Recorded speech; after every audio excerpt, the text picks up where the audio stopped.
Hello, everyone. Welcome to TALRadio. This is me, RJ Saankhya, hosting through the interview today. For many of us, recreation is a simple pleasure enjoyed in our leisure times. But for individuals with disabilities, these experiences can be transformative, providing not only physical benefits, but also emotional and social ones. Yet, for many people with disabilities, the opportunity to engage in recreational activities can be limited or, for some, even non existent. And what does this say about our society and our values? How can we ensure that individuals, regardless of their ability, have access to the joys and benefits of recreation and leisure? And when it comes to rehabilitation, how can we move beyond simply treating the physical aspects of disability and instead focus on holistic approaches that support emotional well being and social connection as well? So, these are just a few questions or thought provoking questions that organizations like Pomeroy Recreation and Rehabilitation Center in the San Francisco Bay Area seek to answer. By providing crucial resources and support to individuals with disabilities, they are not only helping them lead fulfilling lives, but also challenging our society to do better and be more inclusive. So, today at Tal Radio, we are going to take a ride through Pomeroy Recreation and Rehabilitation Center in San Francisco Bay Area and the wonderful work it does. And to guide us through, we have the CEO himself.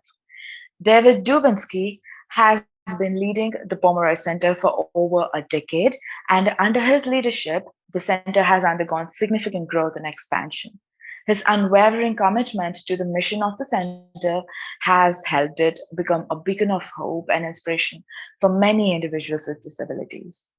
So, Mr. Dubinsky is a remarkable leader who has dedicated his career to helping people with disabilities, and he has also received numerous awards for his exceptional work, including the prestigious Jefferson Award for Public Service. And I'm super thrilled for my interaction with him today. And without a further ado, let me take the privilege to welcome him. Hello, Mr. Dubinsky. Welcome to Tal Good. Radio. How are you doing? Good morning. I'm doing very well. It's a beautiful day here in San Francisco, and after a very rough winter, we're nice to see the sun and 70-degree temperatures. Very welcome. Wow, that's wonderful. So let me begin with the question. Can you tell us more about the history of Pomeroy Center and how it came to be? Well, the Pomeroy Center, we're actually celebrating our 70th anniversary. In November of 2022 was actually the 70th anniversary. The program started out in 1952 by a courageous woman named Janet Pomeroy, who noticed that many families that she knew that had children with disabilities would have to keep their children at home. There were very limited opportunities for them for schooling, for recreation, for inclusion into the community. So she started the Pomeroy Center. She was able to acquire a small room in a building next to a very large swimming pool. It was called the Flyshacker Pool. It was actually right on the coast. During the time the Flyshacker Pool was being used, it was the largest outdoor swimming pool in the United States and right on the Pacific Ocean. It's now a parking lot for the San Francisco Zoo, but during that time, it was a place where people would come to recreate and to do physical activities. So she got a small room and was able to bring 6 children from different families there. And from that humble beginning, the city saw the value of what she was doing and then allowed her to lease a small parcel of land nearby there, where we are today, 4.5-acre site, just several blocks from the Pacific Ocean. We still have the San Francisco Zoo as our neighbor. And she started to build facilities here that would allow more people, more families to bring their children here for recreation. So that from 1970 to about 2000, the program just continued to grow in that direction, providing a place for children and then later adults with disabilities to come mainly for recreation. In the 1980s, the program started to take on a couple of other roles, training adults how to go to work in the community, providing some employment opportunities. We also opened up a swimming pool here on site. It is a warm water, salt-based swimming pool that is used not only for people with disabilities, people who are born with disabilities, but also for seniors in the community that may have had some form of surgery or arthritis or dementia, some kind of pain, and they come here and they swim during the day in the warm water. We hold exercise classes for them.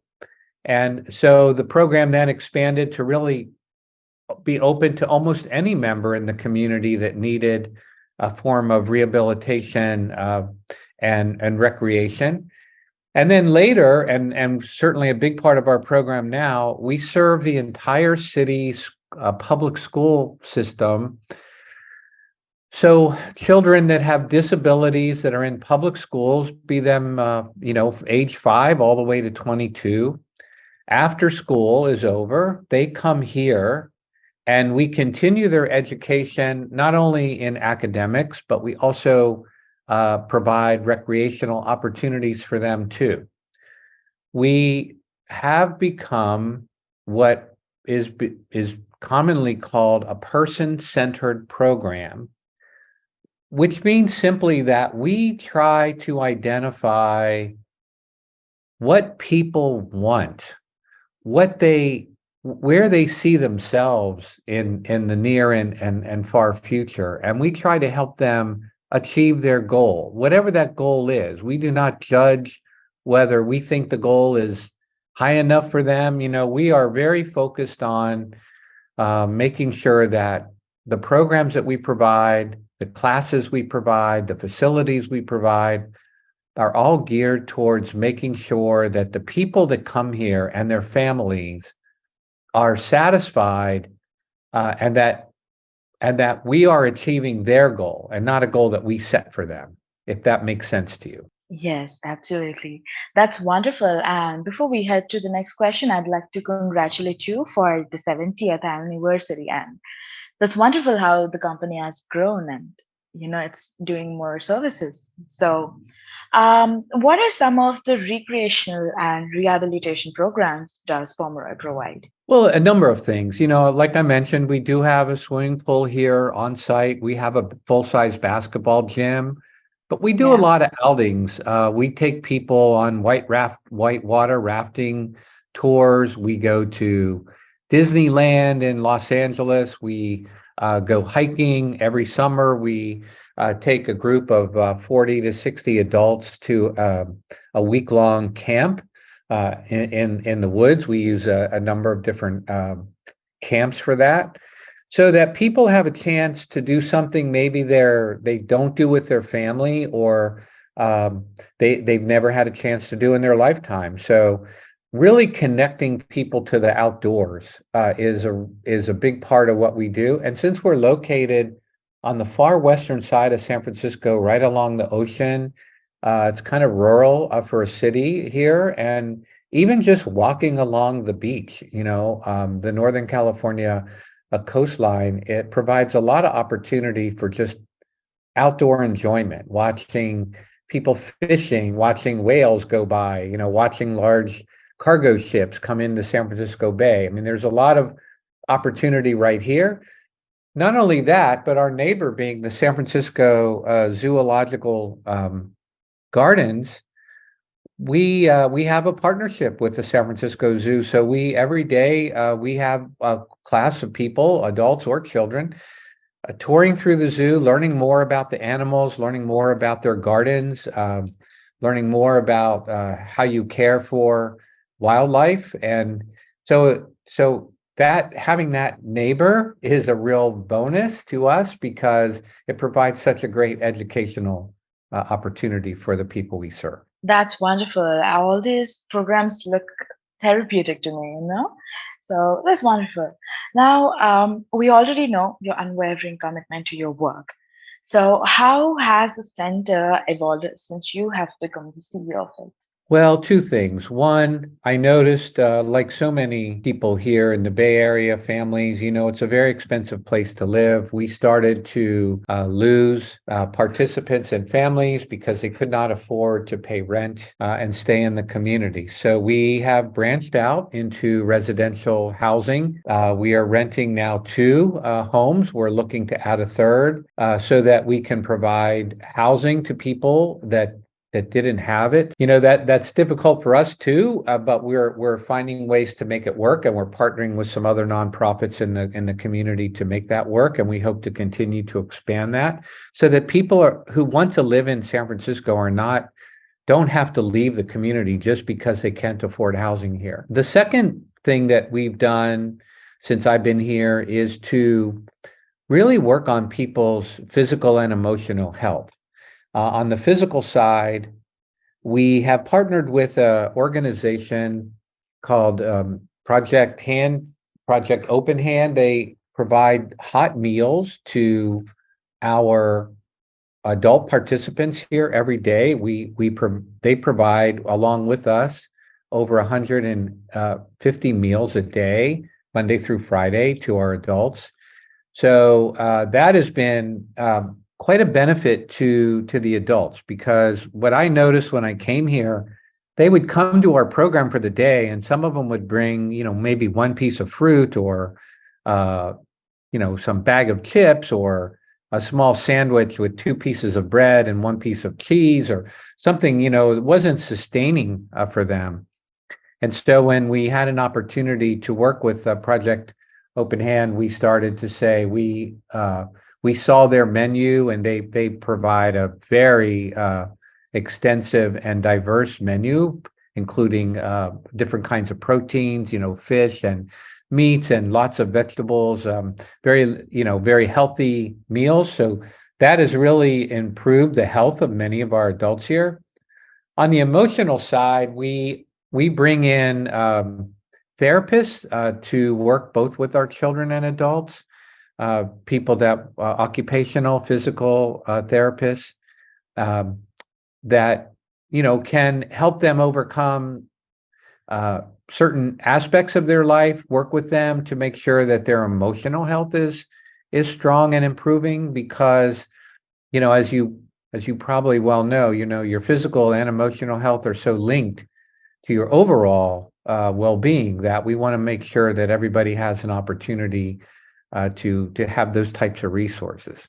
And lastly, the thing that I'm in the process of, and I hope to see through before my time here is up, and that is to open up an inclusive preschool for even younger children than those we serve today. Our goal is to have a preschool that serves 2.5 to 5-year-old children that would be composed of kids that maybe are from families that are in poverty, have no means to actually pay for daycare. So we would be able to provide that to those families for free. We would also have families who can pay, with just families in the community who are looking for a nearby daycare center. And then children that have disabilities who find it very difficult to place those children in daycare settings. We would provide them with daycare too. Some of those groups obviously overlap, but the idea is to try to open up a preschool for at least 30 children. We have a good spot on our campus where we'd be able to provide a lot of outdoor activities, including an outdoor classroom. And we think that by reaching children at a younger age and really having a diverse and inclusive preschool will allow those children to grow up understanding the value both of diversity and the value of inclusion. And as they become adults, maybe those lessons they learn at a very young age will allow them to do even greater things. So it's all about trying to do our part in making the planet here just a little bit better. That's wonderful, and you're already doing a great job. What kind of individuals usually seek services from Pomeroy, and how can your services be customized to meet individual needs?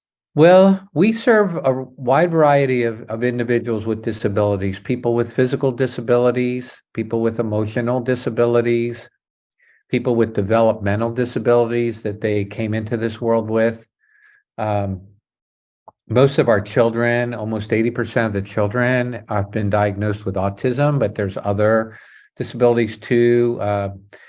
Behavior, severe behavior, and then physical disabilities. How we adapt, as we bring individuals in, we work with them to establish an individual service plan for them, along with their families or their caregivers, or both, and make sure that it's tailored to what they want. As I mentioned earlier, we are a person-centered program. So the whole idea here is to provide individuals with multiple choices, multiple paths for what they are looking to achieve. And then our staff develop a plan with them to achieve their goals. That plan is evaluated every year with the same group of people.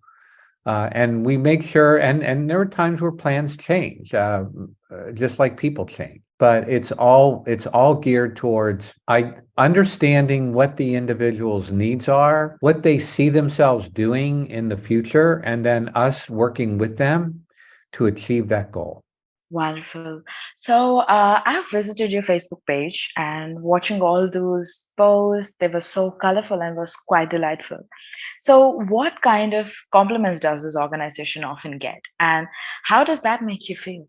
Well, the people that come here, and there's over 1,000 people that use our center every week, are so thankful. The families are so thankful that we're able to stay open, that we're able to provide these services, that it just makes your day a very happy day. My commute to come to work's almost 90 minutes both ways, in every day. And some people always say, Dave, how can you come? And I go, it is a long way, but when I'm at work, it's the happiest, 8 to 9 hours of my day. It's every day that I'm here, I see some small miracle.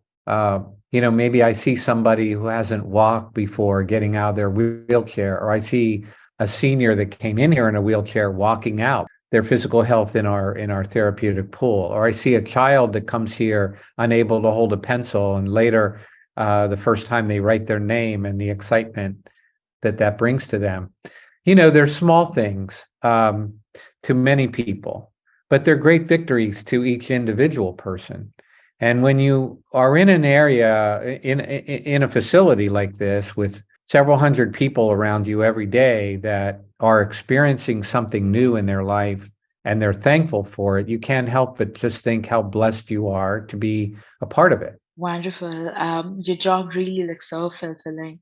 So, volunteers definitely must have a huge role to play in this, right? So, what exactly does their job looks like, and do you provide volunteering opportunities to people? Well, volunteers are an extremely important part of our program, and I'll give you a couple of examples. One, here in San Francisco, there's a pretty big medical community. So the University of California, for example, has a big campus, a nursing campus, and a lot of the interns that are on their way to becoming registered nurses, many of them have to, acquire like 500 hours in the community, and many of them come here because they have a chance to work with people that have emotional or physical disabilities, and it's a chance for them to pick up skills in that area. Of course, when you're working as a nurse in a hospital, or any other healthcare setting, you're going to run into people that have all kinds of special needs. And so that training is very valuable for them. And of course, we get the benefit of having, we have as many as 40 nursing students here every week. In addition, there are a lot of high schools, especially the private high schools, that require students to volunteer in the community. And so we get a lot of young people here, a lot of people that are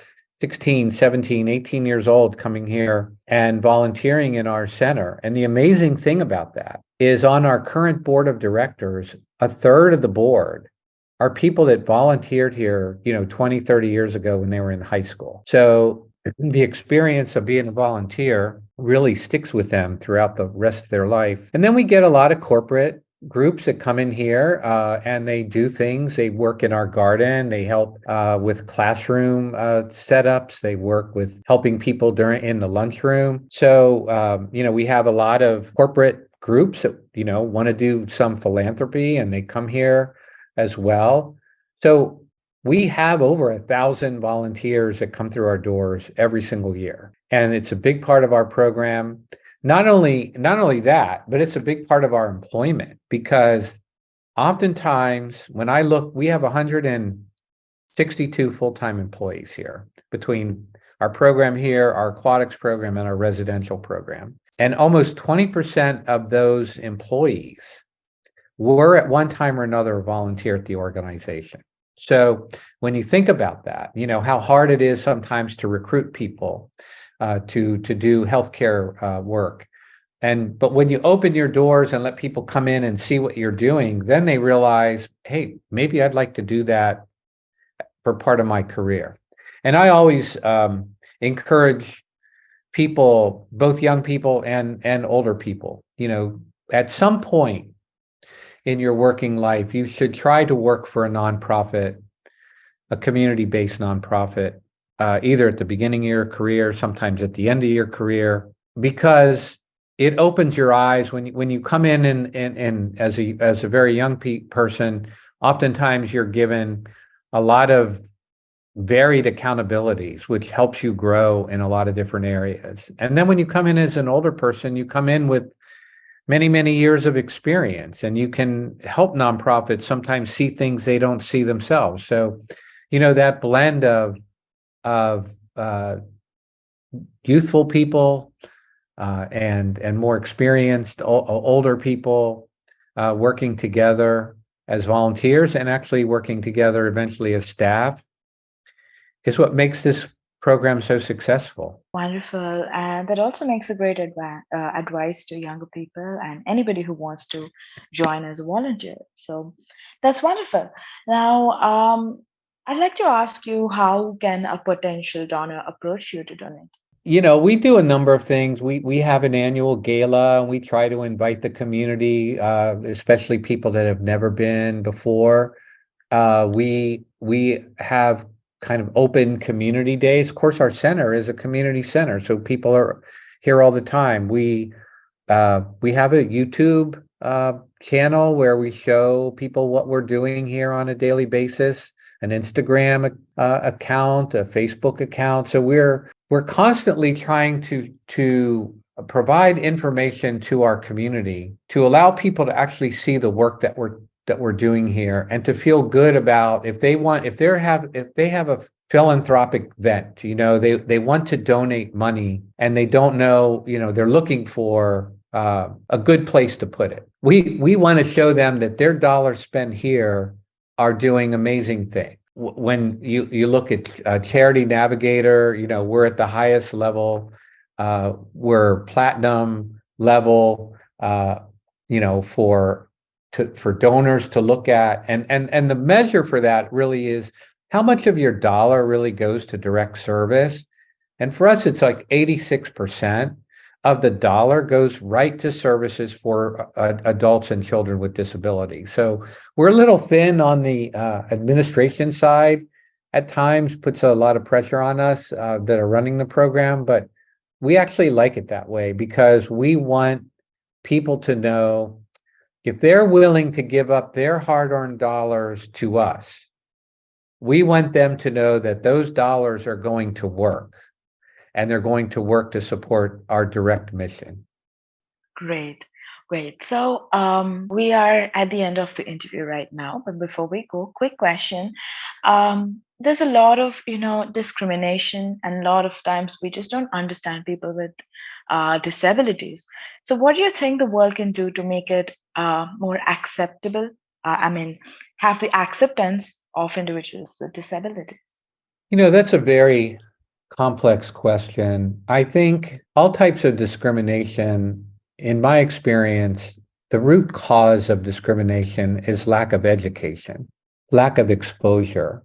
When you have an opportunity to interface with people whether it's different genders, whether it's different races, different ages, different religion, and you have a chance to interface with people and you look to understand them, you quickly find ways to bond with them and not to be fearful of them or not to discriminate against them. For people with disabilities, the main thing is not to shelter them, but to find ways of getting them into the community, getting them into the public schools, getting them into the world, the working world, so they're side by side with other people. When you realize that disability has being disabled can happen to anybody at any time of any race. So when you realize that and you start seeing that people with disabilities, I don't really even like the term disabilities. I like to call it different abilities, because everybody has some value and everybody wants to show you their value. And if you look for their value and you look hard enough, you will find it.